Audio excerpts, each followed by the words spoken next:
We are getting ready to read out of Frindle. If you have not been joining us, you are welcome to watch all of the other videos. We on chapter 9. I'm going to just give you a quick little run through about Frindle. Nick is our main character. He is the mischievous one. He is in 5th grade. He is involved in Mrs. Granger's reading class, ELA class, and she is a veteran teacher. She's been there, done that, seen all of the things that you could possibly ever imagine. He has thought, oh, first day of class, I am going to try one of my techniques of delaying and not having homework. Guess what? Didn't work. Instead of delaying it, he ended up getting 2 assignments. So he had his regular vocabulary assignment, and then he also had to do an oral report on how words got in the dictionary, because that's one of the questions he had. So he had to do it. He did a great job researching and thought he could do the second thing and delay the class, but she still managed to get all of her lesson in a short amount of time. And didn't work.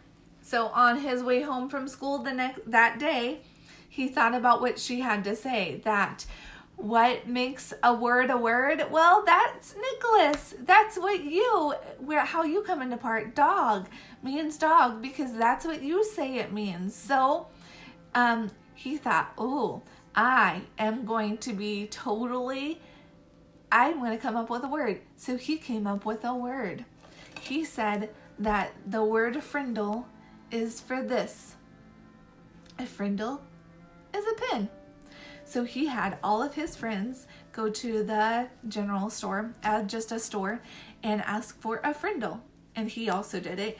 And the lady was like, what? What are you talking about? So eventually she learned that the word Frindle meant Frindle. So then he did it in class, and everyone else did it in class. And then eventually they got everyone in school, well, not everyone in school, but Mrs.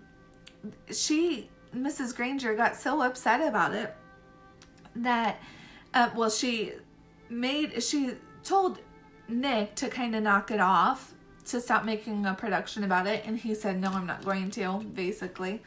And so then she made a post outside the office door and said that if anyone uses it, they'll be staying after school with her.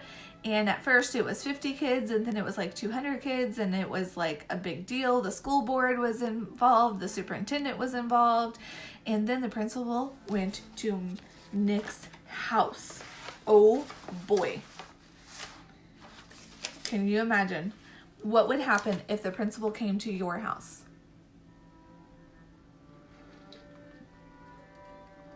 If the principal came to my house, it would not be good. When I was a kid. If the principal came to my house right now, I would be glad and I would say, hi, Mrs. Merritt. How are you doing? Right? But, okay, we're going to read chapter 9, and it is called Chess. Mrs. Margaret Chatham, I don't know why I said Chatham. Chatham had been principal of Lincoln Elementary School for 18 years. She knew Mr. and Mrs. Allen because they had all served together on the building committee when the old Lincoln School was torn down and the new one was built 6 years ago. When she telephoned on the afternoon of October 1st to set up the meeting, Mrs. Chatham had asked Nick to be there too. It was 6:30 when she knocked and Nick opened the door. Good evening, Nick, she said, no smile. Hi, Mrs. Chatham, said Nick, backing away as she filled the doorway. She was a large person, as tall as Nick's dad, with wide shoulders. Nick guessed she would play linebacker.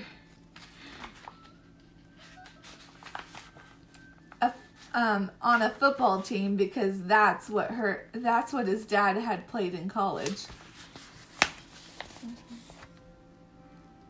She was a big lady, wasn't she? Look at him. Hello, Mr. and Mrs. Allen, she said, stepping into the living room. She was wearing a long black raincoat with a red silk scarf tied loosely around her neck. She kept her coat on, but took off the scarf and tucked it into her left pocket. She shook hands stiffly with both of Nick's parents before sitting down on the chair to the left of the couch. Nick's mom and dad sat on the couch, and Nick sat on the rocking chair that faced Mrs. Chatham across the low coffee table. This is not an easy visit for me. We're having some trouble at school, and it appears that Nick is in the middle of it.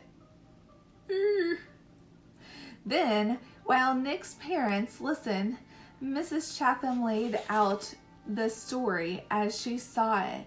Nick encouraging the other kids to use his new word, Mrs. Granger forbidding at the ruined 5th grade class picture. Hundreds of kids staying after school, and general feeling that there was a rebellion at school with no one respecting the rules anymore. Nick watched his mom and dad while Mrs. Chatham talked, looking from one face to another. His dad was listening carefully, nodding and frowning. He looked embarrassed about the trouble, but his mom looked kind of annoyed. I wonder if his dad seemed embarrassed. Who was he embarrassed for? What was he embarrassed about? Now, if his dad is embarrassed, what is his mom annoyed about?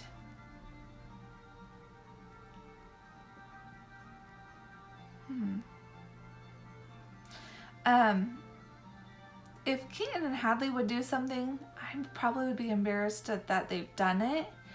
That, like, the principal had to come to my house. If it was that bad, I would be embarrassed, right? But I wonder why I would be annoyed.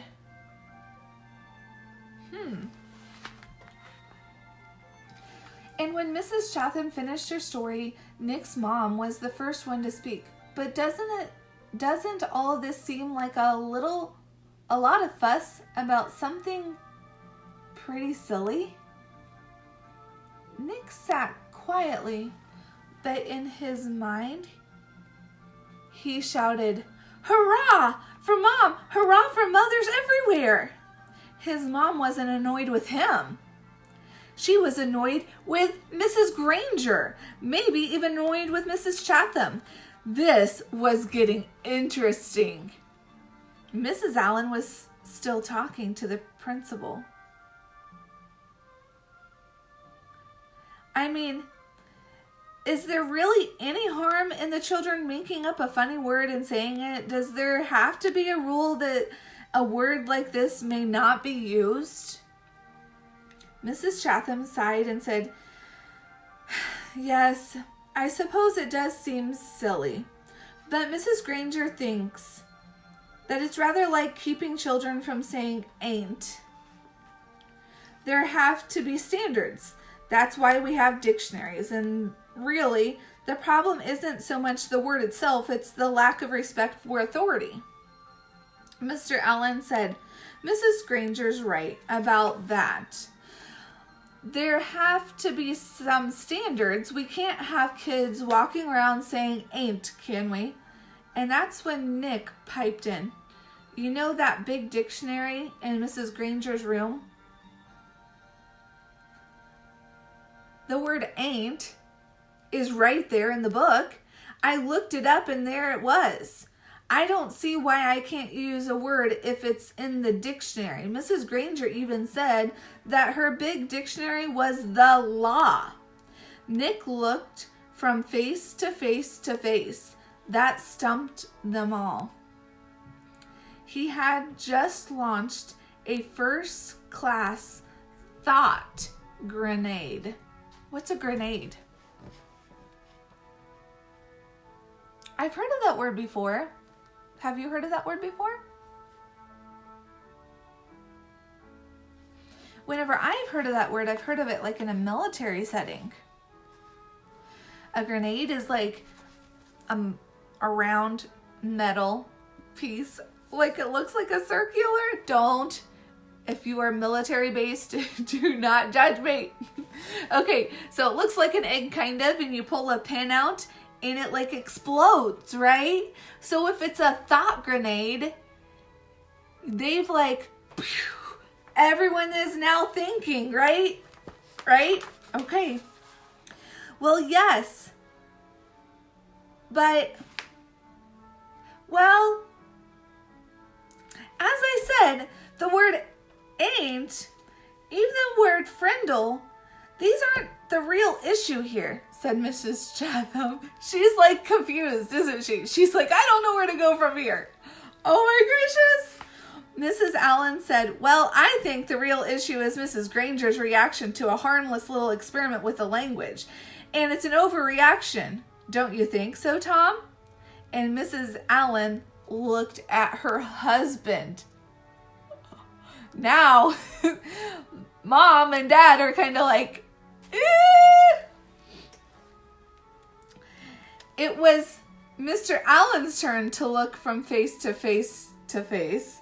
He was lost. Yes, well, sure, I guess so. I mean, it's not like anybody's hurt, so, I mean, it's not like vandalism or stealing or something like that.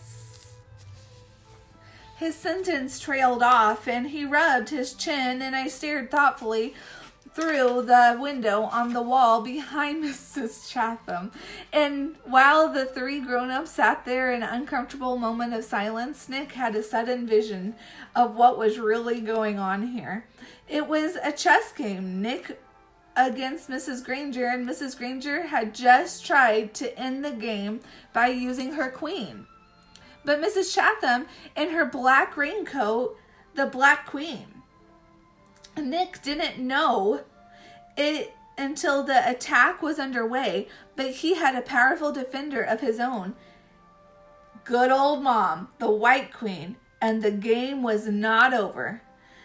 It would go on until there was a winner and a loser. Mrs. Chatham didn't stay much longer. There was a little more talk back and forth across the chessboard about how children have a right to explore new ideas and about the importance of respecting teachers and the work they do, about everybody needing to keep at standards and make schools a safe place to learn. And then Mr. Allen offered Mrs. Chatham some coffee and banana bread, but she said, no, thanks, I really must be going now. She thanked Nick's parents and they thanked her. Nick opened the door and said, good night, Mrs. Chatham. Then the Black Queen, put on her red scarf and walked off into the October twilight.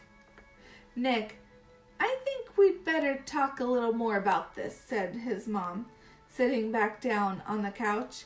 If I find out that you have been disrespectful to Mrs. Granger, wait a second.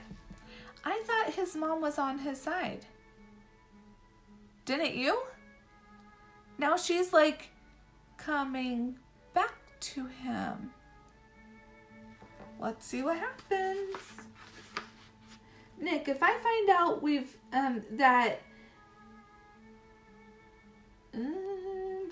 if I find out that you have been disrespectful to Mrs. Granger or any other teacher at school, then you really will be in big trouble. I haven't been disrespectful, honest. I did get everybody started using my word, but like you said, it's not hurting anybody. And I'm sorry if me and Dave and Pete got everybody to ask Mrs. Granger to borrow a Frindle. That was mean, I guess. But she started it by making kids stay after school and write hundreds of sentences just for saying the word once. All the kids like to use my word. It's just fun, that's all.